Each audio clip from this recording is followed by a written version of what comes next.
I need my coffee. It's over there. It's okay, Cathy. I talk first. Okay, so we should be live any moment. Okay, it looks like we are live. Hello, I'm Jessica Buck, Adult Services Librarian, and I'm joined with teen librarian Cathy Janovitz, who will be back. Here she comes. We're so happy to welcome you to the Escondido Public Library's virtual author chat series.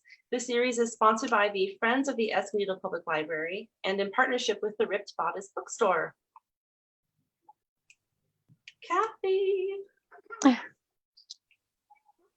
Okay, in this series, we'll be talking to authors of all genres and covering topics from diversity and representation to the world of publishing and writing. Ooh. Before Jessica introduces our authors, we want you to know that during this chat, we will be monitoring the comments. So if you have any questions about what, it's cutting off, about what you hear, or have any questions for our authors, please feel free to add those to the comments and we will try to get those answered for you. So we have our first author, Jamie Pacton. She is a young adult and middle grade author with a BA and MA in English literature and currently teaches English at the college level. While pursuing her dream of being an author, she worked as a waitress, pen salesperson, lab assistant, art museum guard, bookseller, pool attendant, nanny, and lots of other weird jobs in between. Her writing has appeared in national and local magazines, and she has spent many years blogging for parents.com. Currently, Jamie lives in Wisconsin with her family and a dog named Lego. Her middle grade novel, Far-Fetched, written under the pen name Finn, is it Colazo? Okay, yeah. Perfect. Released last year. The Life and Medieval Times of Kit Sweetly is her debut YA novel, and her next YA novel, Lucky Girl, will be released next year in 2021. Yes. Okay. Our second author, Jen DeLuca, was born and raised in Virginia, but there wasn't enough alligators and hurricanes, so she relocated to Florida as soon as she could. Her first career was in theater, where she served as a wardrobe master, which sounds so cool, and also worked backstage as an ice show dresser. Jen lives with her husband in a house full of rescued pets. She spends her days picking cat hair off her clothes and fighting with at least one of them over the office chair. So cute. She likes latte flavored lattes, Hokies football, and the Oxford comma. Jen DeLuca published her first novel, Well Met, so good, last year, and her newest novel, Well Played, releases September 22nd. Welcome, ladies. Thank you so much for joining us today. We are beyond excited to talk about Renaissance fairs and barmaids and wenches and pirates and just all the fun stuff. Thank you for having us. Yeah, we did an informal chat together, so we're so excited to be back together again now to talk about, a couple months later. So, yeah. So I guess first off, tell us about your books. Okay. Do you want to go first, Jen? I can go first if you want to. Well Met is an adult contemporary romance that takes place at a small town Renaissance fair. Here's my book. Emily is new in town and she gets roped into volunteering as a tavern wench. And Simon is the very straight-laced, buttoned-down fair organizer, and she does not like him and he does not like her. And then when fair begins, he is suddenly a very easygoing, flirty pirate wearing leather pants and guy liner, and he can't stop flirting with Emily, and she suddenly realizes she can't stop flirting back, and it's all about how much of this is real, how much of this is part of the act. So that's Well Met. I love your book so much. Thank you. I love it too. So, and do you want to tell us about Well Played too, or? Do you want me to do that, or do you want me to say that for the? Yeah, let's talk about Well Played comes out September 22nd. It is the second book in the series, and it is about Stacy, who is Emily's partner in corset. She's the other tavern wench from Well Met. And it's kind of a Cyrano de Bergerac inspired story where Stacy is she feels stuck in this small town. She feels like her friends have all, kind of grown up, gotten married, gotten lives, and she's still, going out to the bar on Friday night, not really getting a life. And the only really bright spot in her life is the Renaissance Fair every summer. So she decides to try to change things. She gets had a little too much wine one night and sends a message to a guy that she's been kind of hooking up with every summer when his band that he plays with comes through town to do the Renaissance Fair. And he writes back, and they spend months texting, emailing, learning all about each other, and it's very, very intimate. And then when fair turns up, comes around again the next summer, and she sees him again, she finds out that the person that has been writing to her is not who she thinks it is. So she deals with the fallout from that. And that's going to be well played, and that's September 22nd. I can't wait to read that one, Jen. Thank you. I'm excited about it. I really love like the contrivance too of like letters of the device they're falling in love, and very excited. Because you say things in texts and in emails that you don't necessarily say in real life, like face to face. So yeah, it was a lot of fun to write. Can't wait. Your turn, Jamie. Okay. Well, my book is called I'll show you my living room. The Life in Medieval Times of Kit Sweetly. And it is a contemporary YA. It does have romance. There's got a friends to lovers story, but it's about a girl named Kit Sweetly who works as a wench at a medieval times type restaurant. And her brother is a knight, and Kit's dearest dream, Kit's a history nerd, and she's been training with her brother for years, and she really wants to fight as a knight, but only, cis dudes are allowed to be knights at this particular castle, and in fact, at the real castle, based on my knowledge of it. But she, one night she rides out in her brother's place, and at the end of the tournament, which she wins as the Red Knight, she takes off her helm and declares, when they say the best man won, she declares like AON, I am no man. And the whole thing's caught on video, and it starts this viral moment. It's a viral video that kind of sparks this movement for change at the castle. So Kit and a bunch of her friends, people across the gender spectrum, kind of band together, and they began training as knights, and they want to change things. And so there is a romance with her best friend woven through all of that, but it's also a story about making things more fair even in a medieval setting. And there's also Kit's got kind of a challenging life, so it's also got things to say about poverty and being a teenager whose situation is a little bit different than all of her friends. So yeah, but it's also funny. And it's got a lot of pop culture references. It is so good. Thank you. It has a little bit. It is so good. It has history. It has romance. It has friends. It has feminism. It has nerd culture. It's just like everything. So good. I'm so glad to hear you say that. I love seeing everyone's responses to both of your books. Like on Twitter, when you guys share people that dressed up like the characters, I love seeing that. Does that just make you feel so giddy as an author to see people dressing up as the people? Oh my God. Yeah. When Matt first came out, but even before it came out, when like that summer before it was, when it was getting ready to be released, people had some arcs of it. Someone took it to a Renaissance fair and made the queen pose with it, and she said the queen was very confused, but she did it anyway. But it was this fantastic picture. And then there was another reviewer, blogger, who dressed up and went to the Renaissance fair with the book and did a whole photo shoot, and that kind of stuff. Just it makes giddy is a great word for it, because it's just it blows me away just every time that people go to that kind of effort, and it means that much to them that it gives them that kind of feeling. It's incredible. Yeah, my book came out on May 5th, and so unfortunately I had a little party for myself planned, going to medieval times with the book, and I was even hoping to like do an event at our local Ren Fair, the one that's outside of Chicago, and so none of that has happened. But there was a few people who had arcs who took it places beforehand, and so yeah, seeing them dress up is like, it's so exciting. All I wanted from this book, or really any book, I was like, oh, maybe someday somebody will dress as my character for Halloween, and it's not even Halloween and they're doing it. And so that's it. My goals I've achieved all my goals. But yeah, and I love to see our books together. I would like to take our books, Jen, to a Ren Fair someday, or a medieval times. And yeah, I agree. Yeah, Jamie and I talk a lot about how our books are like big sister, little sister. Yeah. So Which is interesting Yeah. because we didn't know each other before all of this. No. Like I was a fan of your book, but like we didn't realize kind of how close they were because I read Well Met after I was done. I think Kit was already like in developmental edits or something. So Sure, yeah. Yeah. Do you Yeah, so it's been want fun for guys us want to to connect answer on that level. question? Yeah, Facebook question. Perfect. Oh, yeah, sorry. Okay, Facebook question. We have two actually. Let's see, what's the first one? Oh, my question for y'all, because it's spelled y'all, is if you were to work at a Renaissance, if you were to work at a Renaissance fair dinner show, what character would you most want to play? Well, I actually did it.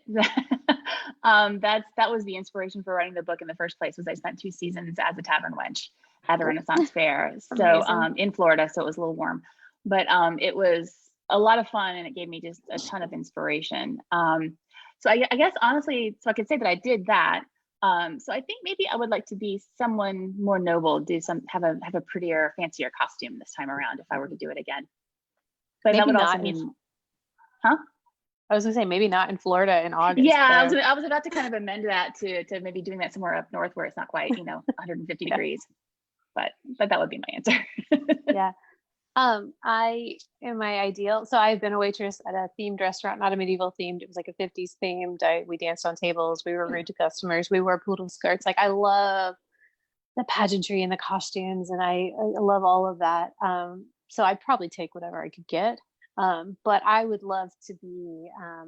There's somebody that Jen and I both know. Her name's Gwendolyn, and she does a Gwendolyn show at a Renaissance fair, and she walks around in a. She's kind of, I mean, she's sassy and she's funny and it's like a comedy show and people come to her for advice. So she's not quite a noble, but she's not a tavern wench. I kind of think of it like the wife of Bath. Like she's just this like fiercely funny, independent woman who's, like just owning this Ren fair in her own way. So I would love to be that character. I don't know if I have the wit or personality to pull it off, but that I think would be great. Otherwise, I would love to joust. Like, ideally, I don't know if I could handle it, but I feel like Lady Knight is my calling at a Renaissance fair. So that's what I would like to do. But yeah, but I would take Tavern Wench too, I think. Oh, This is Jamie, a perfect question to kind of transition into another one of our questions. So both of you have written characters who spend most of the book dressed up in medieval or Renaissance costumes. What is it about these periods that made you incorporate them into your story? And is it the period itself or more kind of like the modern take on these periods, like the Renaissance fairs, that made you include them? Well, I would say that, like I said, I got the inspiration from the setting, really. But when I was dressed up as a tavern wench, I was so just struck by how I felt like a different person. And it wasn't, I mean, I have a theater background and I've acted before, but it wasn't like acting. It wasn't, where you say specific lines to specific people. It's more like LARPing, where you literally become a different person and you are playing off of, any person that you see, whether they're in costume or not. So I was really just struck by how my reactions to just about everything was different than the person that I am day to day. And so then, of course, I thought about that through a romance writer's lens. And I thought about, an enemies to lovers type thing where there's people who just, can't stand each other. But then suddenly when they're in costume, there's an attraction there.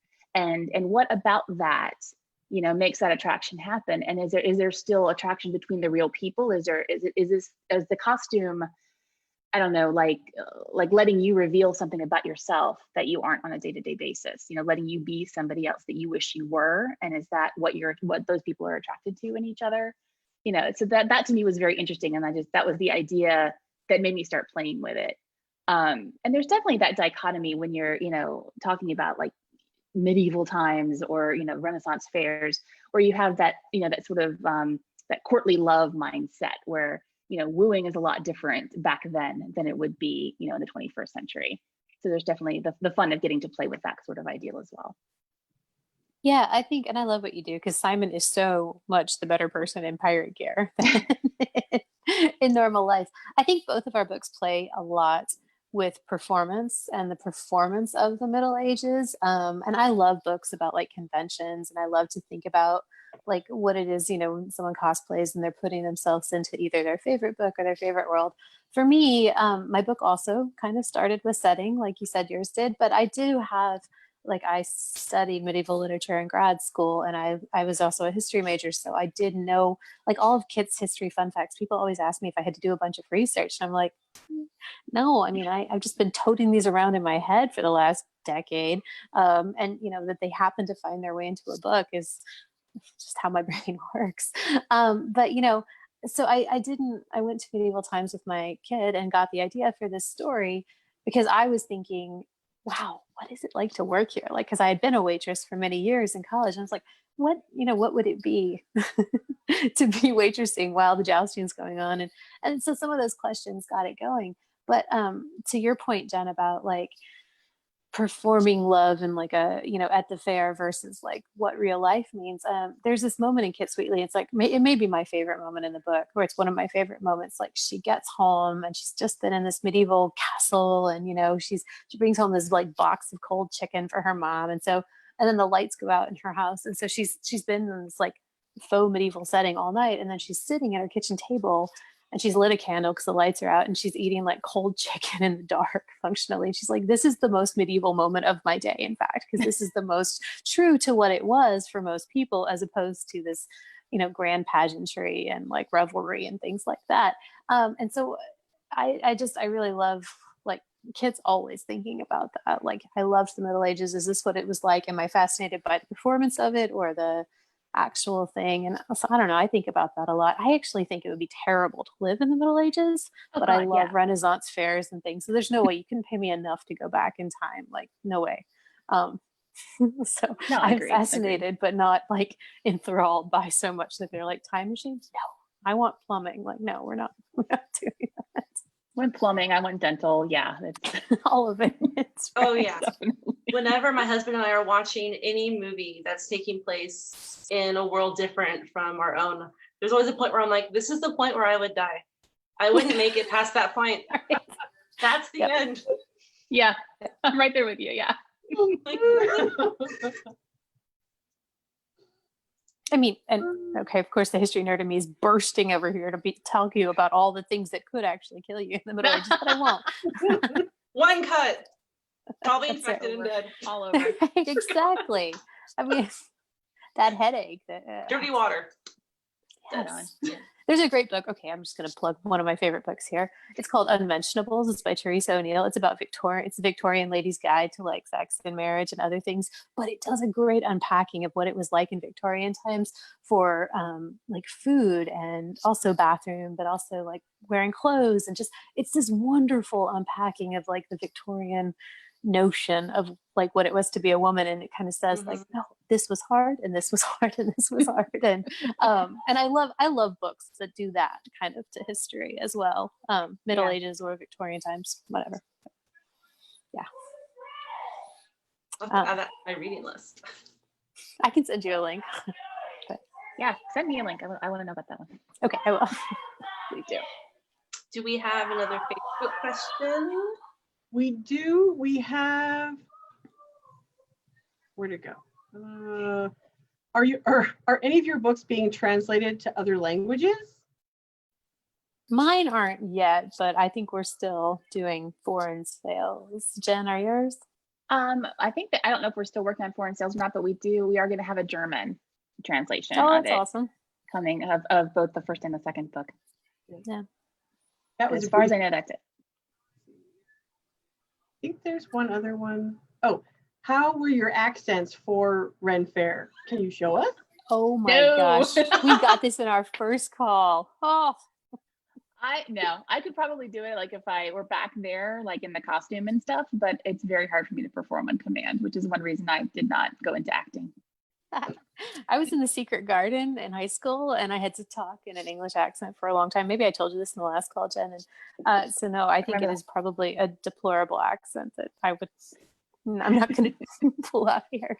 But I lose at the like accent, like when we play accent games. Like my kid is really good at accents, and my husband is, but I'm not so much.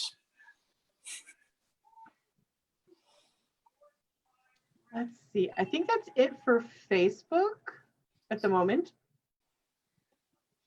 Okay, then let's ask this question, and then you can just start chatting about whatever you want. So this is our fifth question. What was important about your heroine's journey in your book that you either struggled with or was very important for you to get across to the reader? Do you want to go first, Tim? Yeah, actually, I may sort of change my answer a little bit to this and not be what you expected it to be, because to me, the thing that I really wanted to get across, and something that to me was very important to get across, it wasn't so much about Emily's journey, but it was about Simon's journey, and it was about his journey, his issues with grief. I talk a lot about him losing his brother and how he internalizes that grief and just sort of sits on it for a while. And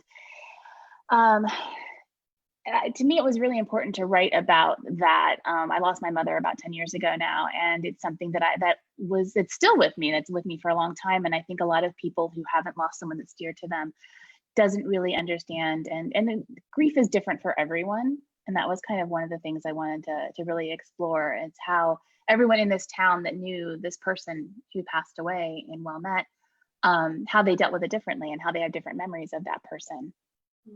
And then meanwhile, a lot of people can grieve and move on, and there are some people who grieve and can't move on. And during the book itself, the events in this book, he's not able to move on, and that's one thing that's makes him the way that he is.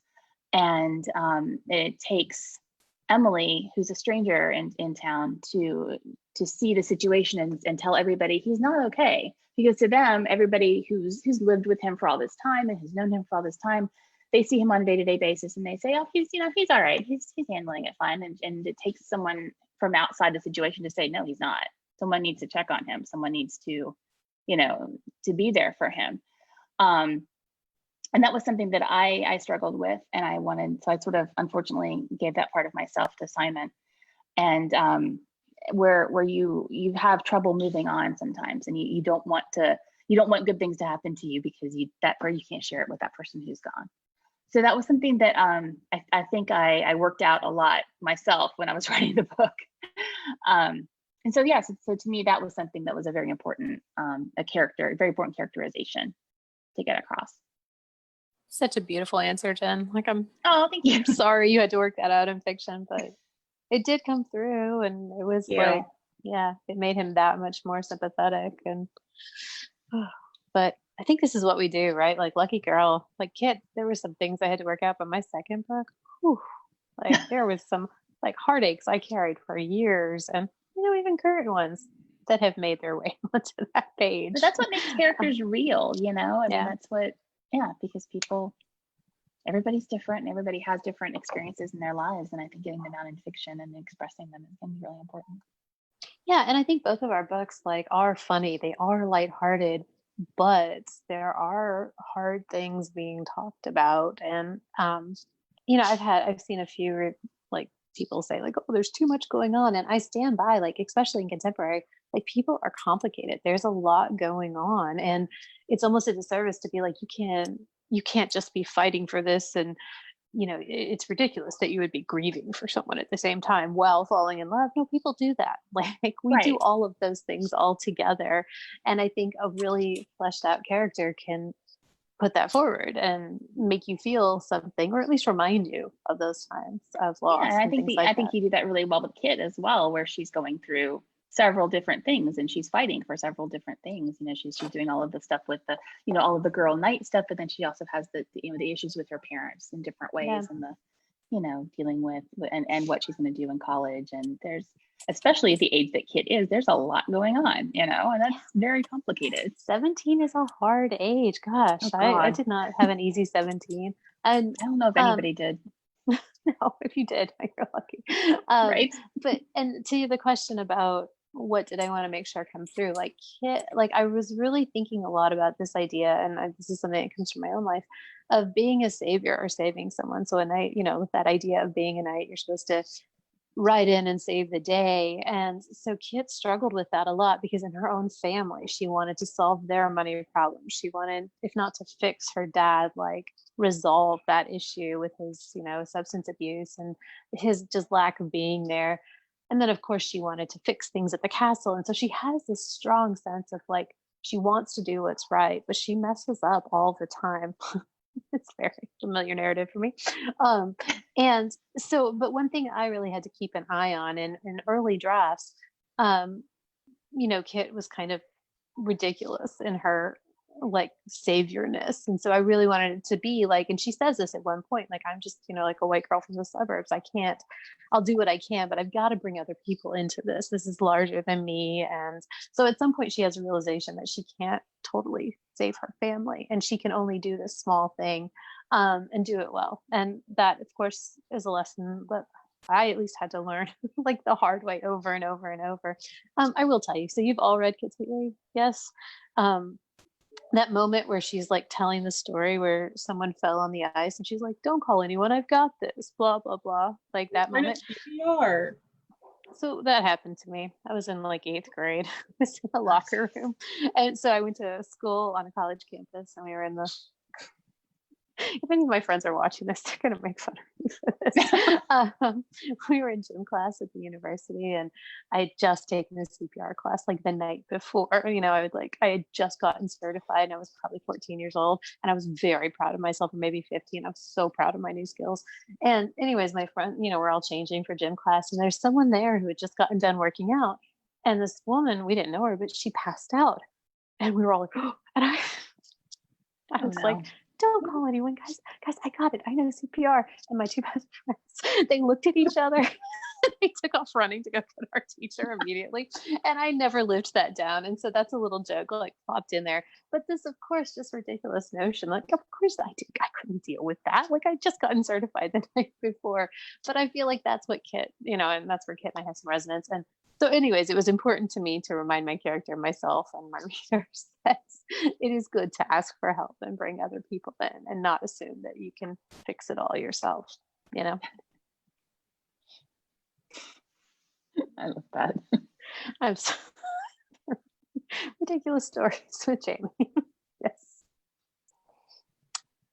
I saw a question on the list. I don't know if we're going to get to it, but I hope we do, about our favorite library moments, because I'm down to hear yours, that Jen. is one of the last questions that I always ask. Okay, we can for closing, because I think it's like the best way to end it.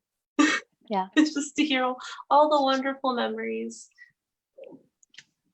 We do have another Facebook question though, if you guys want another one. So what is your all-time favorite rom-com book besides your own? I mean, I love Jen DeLuca's Well Met, and I can't wait for Well Played. My next favorite is The Kiss Quotient by Helen Wong. I think it's brilliant. I think it's beautiful. I love both character perspectives. I think it's so steamy.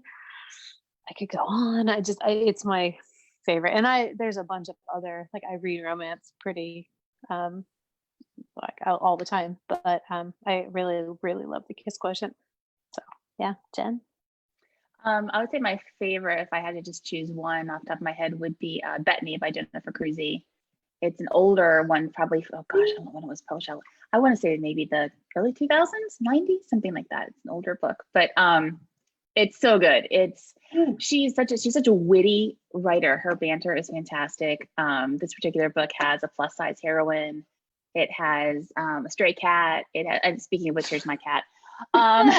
Literally just showed up. No, don't rub on the laptop. Okay, yeah, I don't care. Come on, let's go. Sorry. I'm really surprised we made it this long before that happened. No, but it's just Jennifer Cruzy writes witty banter like nobody else. She's really, really fantastic at it. And here's my cat again.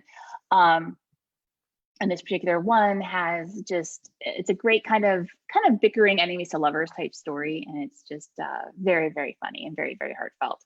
So that's sort of that's one of the books that I reach for when I need to be cheered up. Yeah.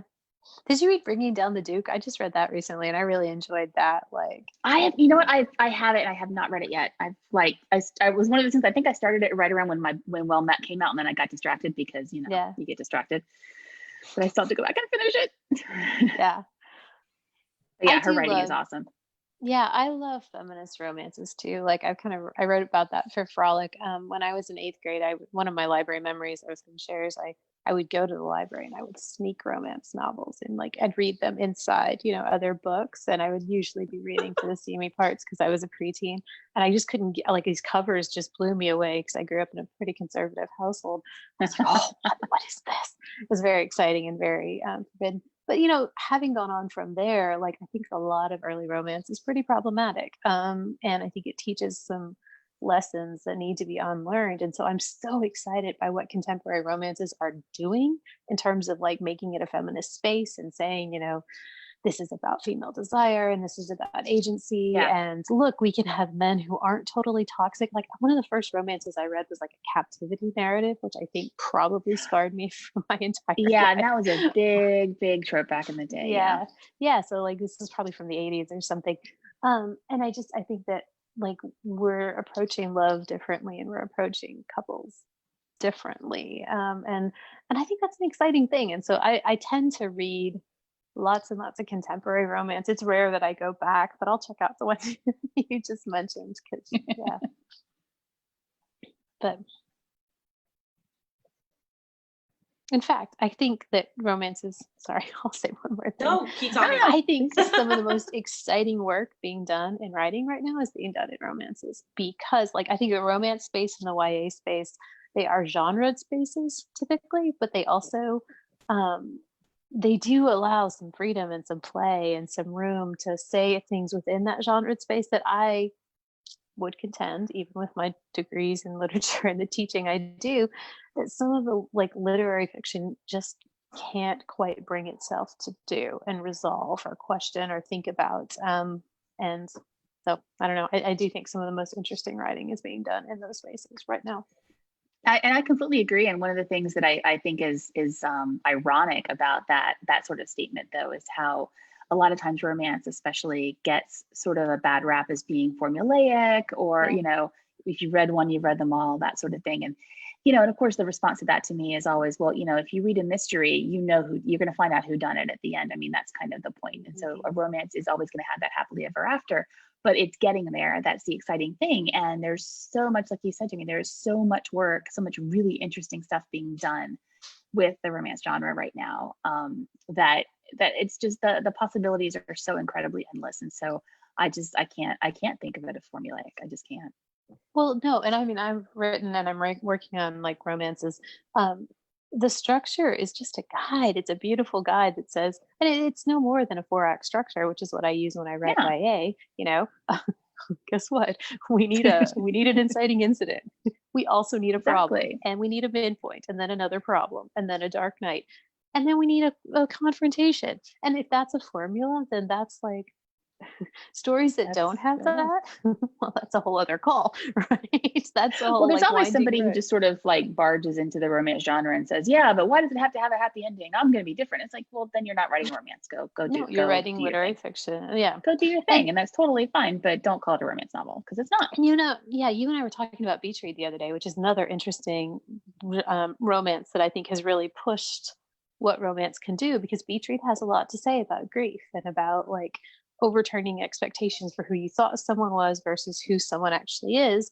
It's also it's got a section that's like, this is a fun and games montage, and I think they say that, so it's got a bit of like meta thinking about romance as a genre, but it's also, there's a whole section in there that like interrogates what is women's fiction versus romance and why do we classify them differently.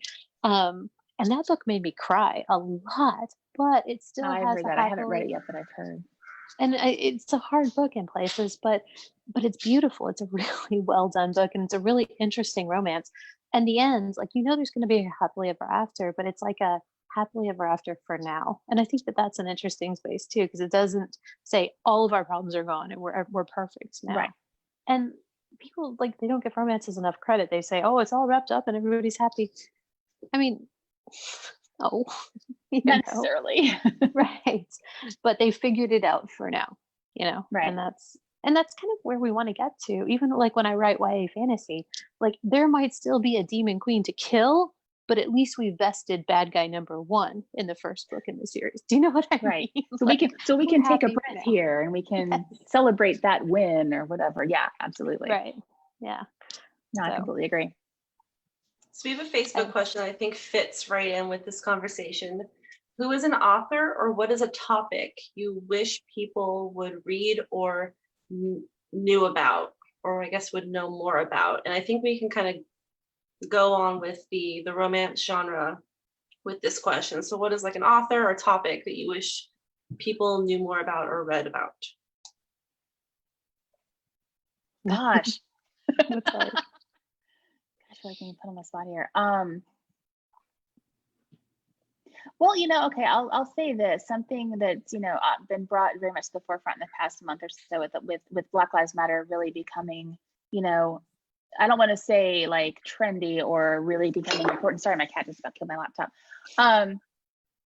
But it's, I think people are finally paying attention to it. Is that there are a lot of Black voices in romance that aren't getting the credit that they're due. I know that there's one Twitter account that's WOC in romance that highlights, voices and highlights books every week, the new releases by authors of color. And I think that's a very important account to follow and to be aware of. I think that, I think that everybody's really aware that publishing is very, very white.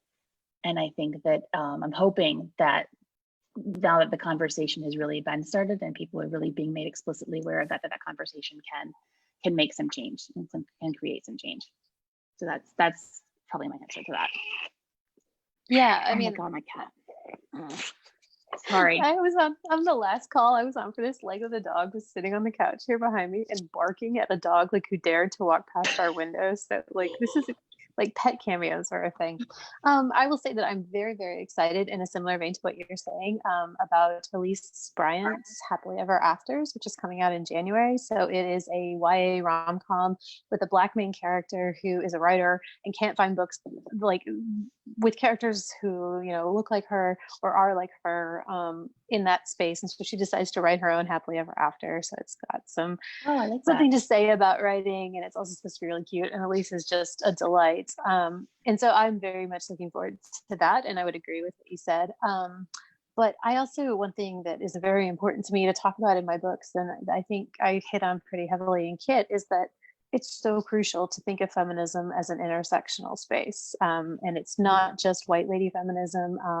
And that, although there are perhaps some things that are shared among, women or those who identify as women, it is very, very, very different to be a woman of color than it is to be a white woman, or just, so we can't just say that it's simply one feminism. We have to read and think about it intersectionally. And that I would say like encompasses, we have to think about trans women's experiences. And so that's one reason it was so important to include people across the gender spectrum in Kit's, Kit's quest, if you will.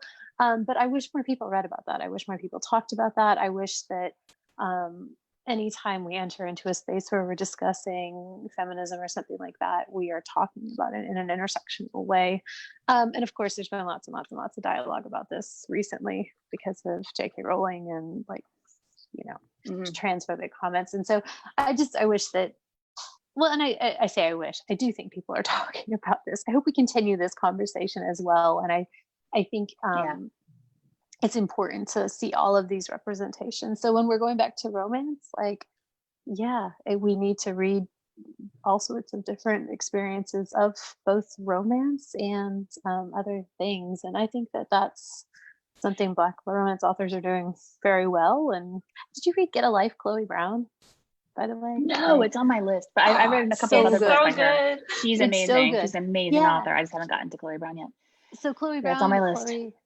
Chloe is She's Black, and I think she has fibromyalgia, right? She's also plus size, and she's dating this, or she's got like this hot neighbor, and he's white. And so there's a lot going on in that book about what it is to live with a chronic illness, and also to be plus size, and also to be a woman of color, and but it's not just, this is my experience. It's also like, how does this affect the romance in the book too, which is interesting as well, because that, I think, I don't know if I want to say like feminism should be intersectional, romance should be intersectional, like the way we have relationships, we're bringing those different experiences to it. So again, another important and exciting space where romance can do good work. And then the kiss quotient as well, right? Like our main female character is autistic, and I have an autistic son, and so much of this makes me so angry, but there's so much rhetoric that autistic people can't feel love or they can't feel emotion. And so Helen Wong has taken that and she's interrogated that, and that's important. Anyways, intersectionalism, that is the hill I will die on. And because you mentioned it, I just want to put it out there that on August 14th, we will have another virtual author chat series. We are going to be talking to Alexa Martin and Talia Hibbert. So we're going to be talking about her Take a Hint, Danny Brown. Perfect. And we're actually going to be reading Take a Hint, Danny Brown for our romance book club at the library. So I'm going to watch that one. Since it organically came up in the conversation. Please tell both of them how much we like their books. I will. They're both awesome people too. You can have a great time. Oh, I'm so excited. All these chats make me excited. Okay, it looks like we have a few more Facebook questions. We're getting a lot of Facebook questions. This is awesome. This has to do with writing advice, especially in the world we live in now with COVID-19. Do you have any advice for someone just finishing their first book? And do you think COVID will affect the ways authors tell future stories? I'm picturing romance novels where they're wearing masks. Yeah, that conversation's come up a couple of times, I think, amongst writers, where we're trying to figure out what we're going to do with that. And sort of the knowledge that the book that I'm currently writing kind of takes place in an alternate universe because there is no COVID, And so far, I think the consensus that a lot of writers have come to is that romance is a happy place, and that we read romance novels to escape. So maybe bringing the current hellscape that we're all in right now isn't the best thing to do. I know that I've gotten a lot of emails not a lot, but I've gotten some emails and some messages from people who have read Well Met during this whole thing and said that it like gave them an escape and gave them something else to focus on. And so that to me says that I want to keep writing kind of as though I want my worlds that I write right now to be as though COVID isn't happening, because I want it to be a place where people can go to get away from it. I know that people, and I think that there's could certainly be, legitimacy to writing within a COVID world as well. But for me personally, I'm doing that alternate universe thing where there is no pandemic and people can go to Ren fairs and hang out in bars. I was writing a scene like where people were like at a restaurant or something, and I was just like, oh my God, this feels so weird. Like people are like sitting at a table together. And, oh my God. Oh my God, you're kissing a stranger. Yes, I know. It's oh my God. Or dancing. Movies where there's dance scenes. I'm like, oh my gosh. Yeah. It's just weird. But yeah, so that's where I'm at right now with it. I think it's similar. I've got, Lucky Girl comes out in 2021. I don't know what the world will look like. That's the book where she's going to school, hanging out with her friends, working at the pumpkin farm, like kissing her ex-boyfriend, which is a very bad idea. But usually the third book, I'm hoping, it takes place in a space, the third secret book, takes place in a space that, it's kind of open now, but I'm just not grappling with it at this exact moment. And in a way, I feel like writing YA contemporary or any contemporary or romance, there is a bit of like, we're writing a fantasy right now because the world we live in is so hard, but none of us know where this is going to end up. And I go back to thinking about some of the books about 9/11 that came out after the fact, but it was like, well, I think that was it took a while to understand the ramifications of that tragedy, but it also, people were processing it. And I think we can't begin to process until we understand how this is going to play out, you know? I mean, Yeah. I'm still, like, people are still trying to figure out how to go to school. So I'm not putting it in any novels for now. Well, yeah, But and I I do, mean, and not to mention that like it changes so quickly. Like Yeah. our lives in March and compared to our lives in April and May. I mean, Yeah. things that to me, I feel like everything changes so drastically, you know, on a week to week basis. But yeah, like if you wanted to write a novel, start a novel today that takes place in a COVID world, like by the time you finished it, it would be the world might be completely different. Yeah. So yeah, like you said, I think we would need some more time and distance to really, grasp the whole ramifications of it. Yeah. And I think publishing doesn't, well, I can't say this because I do have friends who are writing pandemic books, but my gut feeling is what you said, like, at least in our genres and like the romances I'm writing, like, I'm not putting it in there because people do want escapes, you know, and I think publishing will continue to reflect that for a while yet. You know, I read Station 11 recently before the pandemic, and I was going to reread it. And then I was like, no, maybe not for a long time. Yeah, I was actually thinking about rereading that recently, like right before the pandemic. And then the pandemic happened, and I'm like, hey, I'll do that later. Yeah, I got a Station 11 tattoo like in February, and then March hit, and I was like, oh God. But as far as advice for someone who's just finished up a novel, congratulations. Take a break, go play Animal Crossing for a week, savor the feeling of finishing. And yeah, I would say maybe then find another project. Because for me, at least, like I'm always busy and I'm always doing projects. But in this particular time, I find like having the next thing that I'm working on or being engaged creatively is actually a wonderful way to keep some of my own anxiety at bay. And I don't know what the world's going to look like. I don't know if these projects will sell. I can only control what I can control. And in fact, when I'm creating the world, I get to control it all. So that's kind of a great feeling, you know? Yeah. Yeah, especially with things being as uncertain as they've been, sometimes it's been really a relief to kind of escape into worlds that you're creating yourself and just sort of hang out there for a little while because it's a lot more fun. Yep. And incidentally, I just started playing Animal Crossing this last week, and the same thing applies. Like with the world, I can control conditions. Oh yeah. Yeah. Animal Crossing's been a lifesaver. I will chop that tree down now. I don't know when I'll get to the grocery store again, but I will take care of those seashells. Exactly. Yeah. Okay, we have another Facebook question. Oh, what drew you to the rom-com genre or the romance genre? I'll just say I like to read in that, and you know, Kit is a rom-com in its own way, but it's also a different kind of book. Like you said, it's got a lot of things going on. But what draws me to the rom-com genre in general, and I don't just exclusively read romance and rom-coms, like I said, I read Station 11 and things, but I need an escape. Like reading is a joy for me, and reading is a space where like my adult life is challenging in a lot of different parts, and there's a lot of heaviness. And so books are like wonderful places of escape and joy. And so that's why I go there. They make me laugh. And, you know, yeah.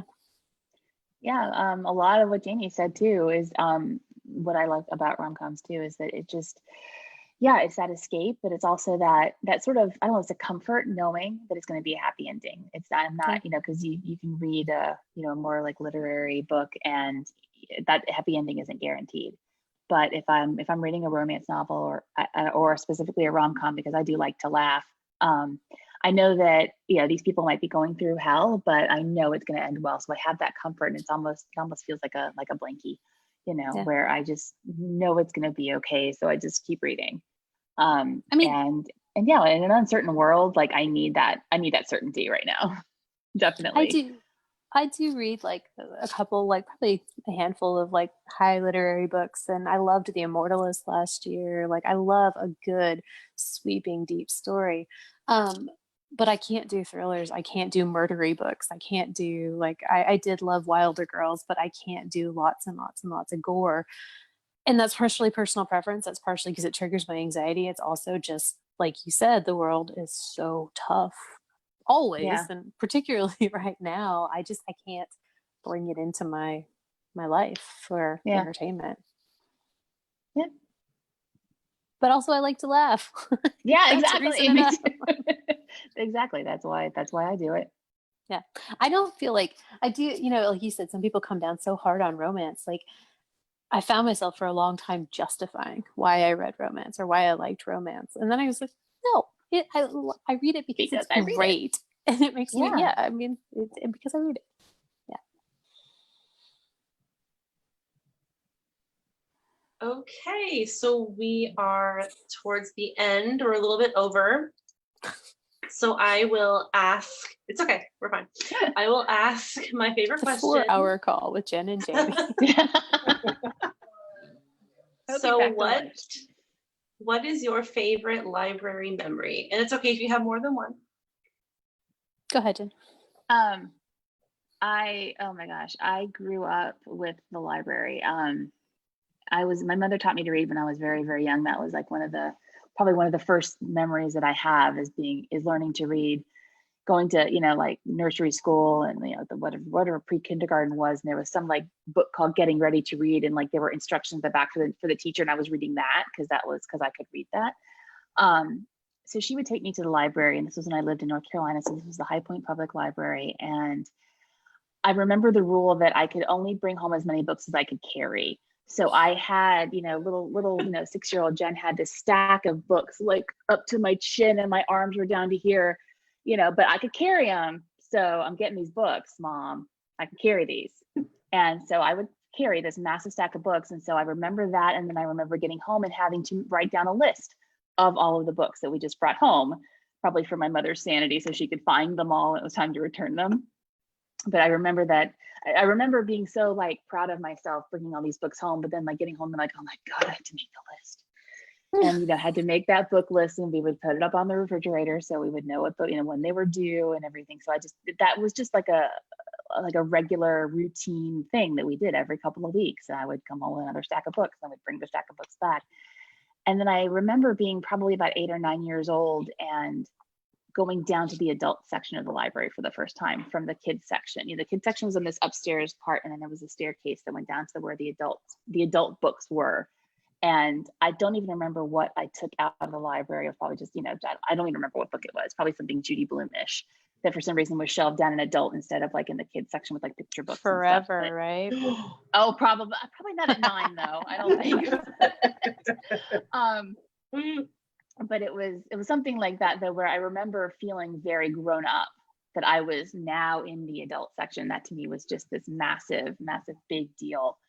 But that library was just a big part of my childhood. I did that summer reading program, where you get the little stamps and get some sort of prize at the end. And I knocked that thing out in a couple of weeks because, I read all the time. Like people had to, teachers and parents had to take books away from me because I was always reading. It's just what I did. So like so much of my childhood is wrapped up in going to the library, and I have so many memories of that space. And so it's just, that's one of my fondest memories. That's gorgeous. That's like a middle grade novel right there. Like a P.J. Camillo novel. You can write that right now. There we go. Yes, a romance with a librarian. Ooh. I'll see what I can do. Putting that idea out there. That's awesome. I also had a very similar library heavy childhood. My grandmother was a librarian at a Catholic school. And so like when I would go stay with my family, I do remember being very young, like 6 or 7, and I got to go to school with her to the school library. And so I remember sitting like at a desk, while she was like, I don't know, I think there was like a little bit of teaching, but also like I got to check in the books. And so I remember that. And then I also had a similar, so I am the oldest of 10 kids, and the library was a space where, we didn't go to bookstores, we didn't buy books, but I got to go to the library and check out as many books as I wanted. I also had to do a list. Yep.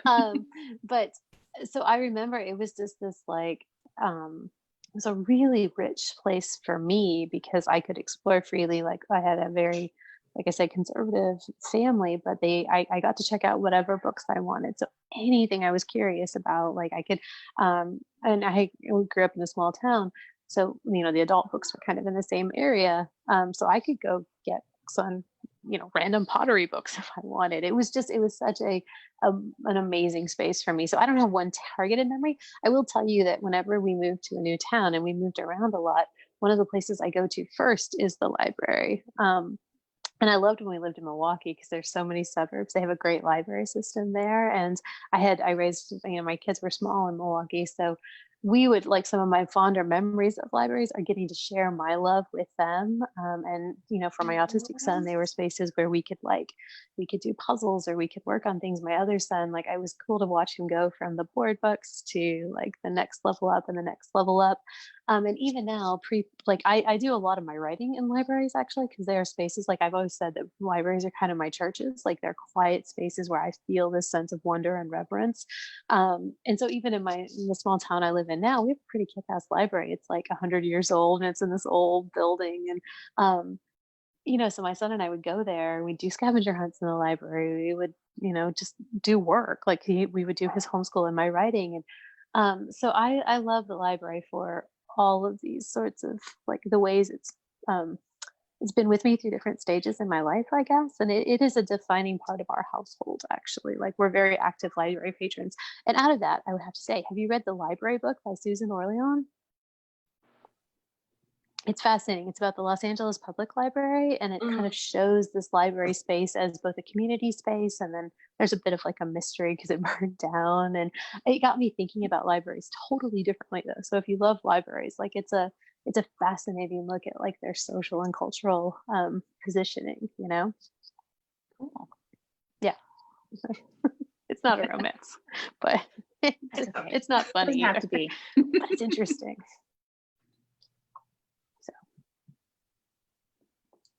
Okay, so I we like have what you our said last... about oh, sorry, go ahead. No.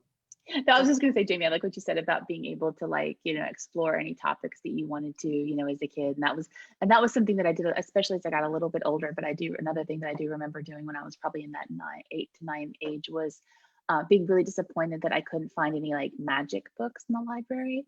Like, I was convinced that I could find, I would look up magic and they would be like, how to do magic tricks with like, ball in a cup and stuff. And I was like, no, I want I want to do magic. I want to do, I read a lot of fairy tales as a kid. So I figured there had to be some kind of dusty spell book up on a shelf somewhere.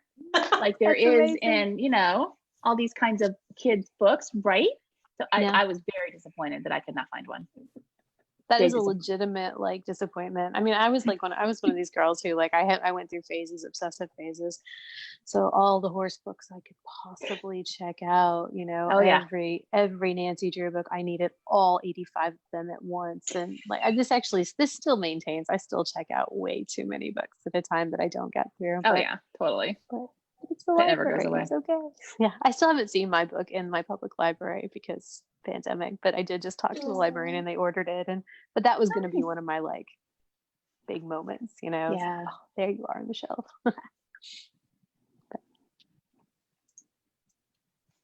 Okay, so we have our closing questions.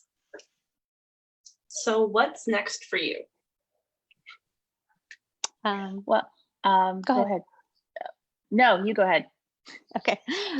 So Lucky Girl is my second book. It is about a girl who's 17 and she on purpose buys a lotto ticket that, much to her surprise, wins the big jackpot. And she lives in a small Wisconsin town, and she needs to find someone to cash this for her because it's actually illegal for a minor to buy a lotto ticket. And the only problem is her mom is a hoarder who has buried all the grief for her, Jane, the main character's name's dad, and buying other people's stuff and preserving other people's memories. And so it's a book that's all about, whereas Kit was a book about someone who didn't have enough money, this is a book about someone who has too much money, potentially.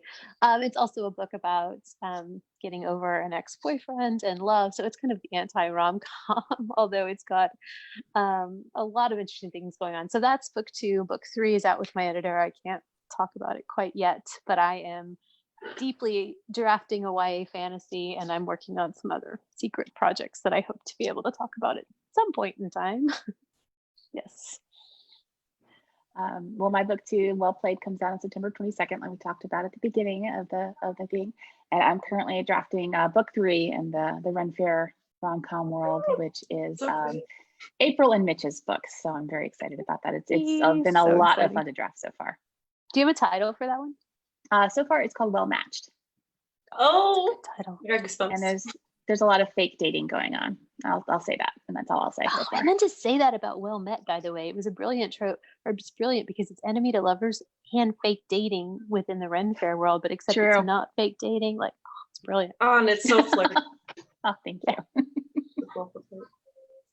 Do you, Jen, do you think you'll write more in the Renaissance Fair world, or are you done at 3? I am supposed to write a 4th book, but I am still figuring out what that's going to be. Yeah. But that's as far as I know so far.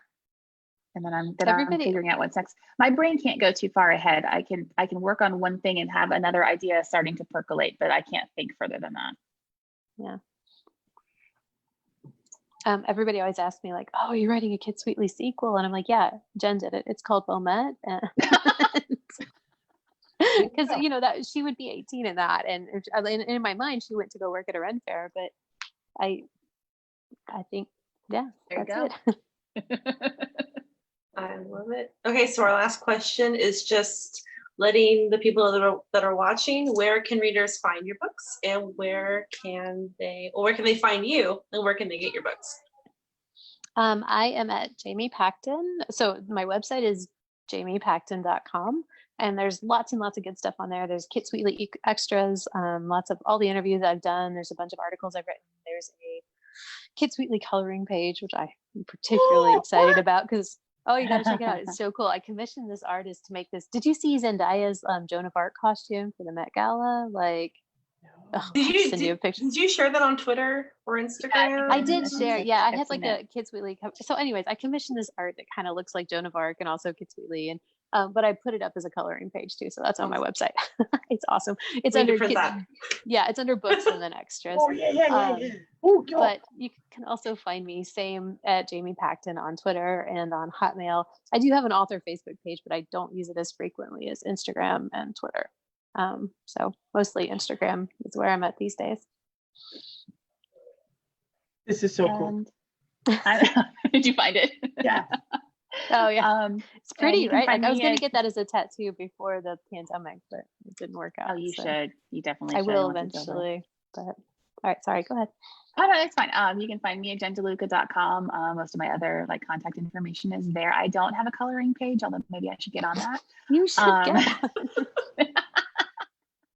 I am on, let's see, my Facebook page, sort of active on is, I think it's Jen DeLuca Books.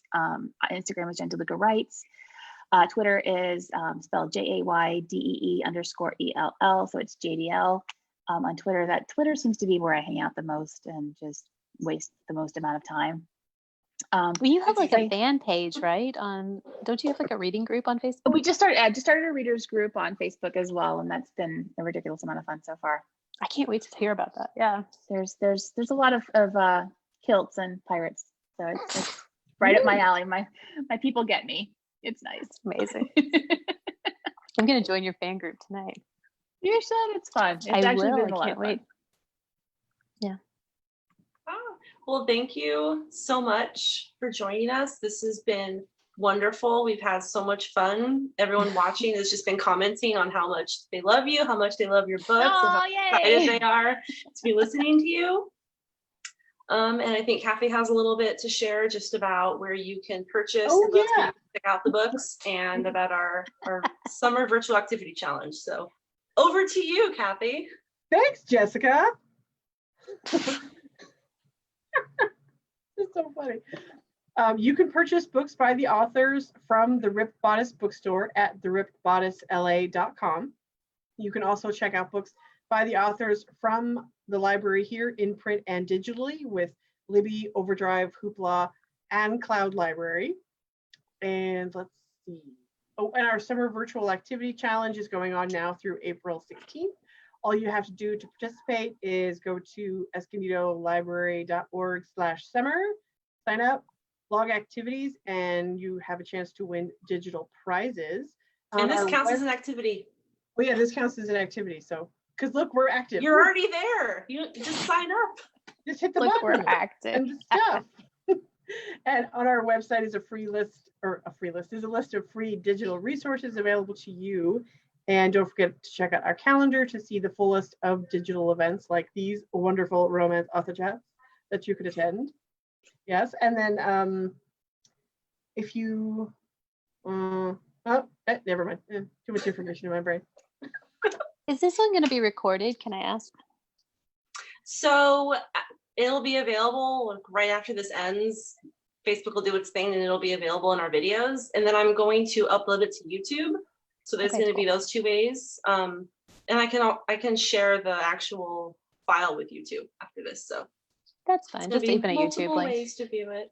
I just want to share it.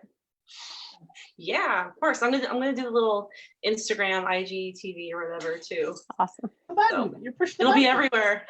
Okay, so thank you again. We hope to see you all back here Friday, July 24th for our next live virtual author chat featuring authors Amina May Safi and Rosella Lim. So thank you so much for joining us and we will see you next time. Thank you so much.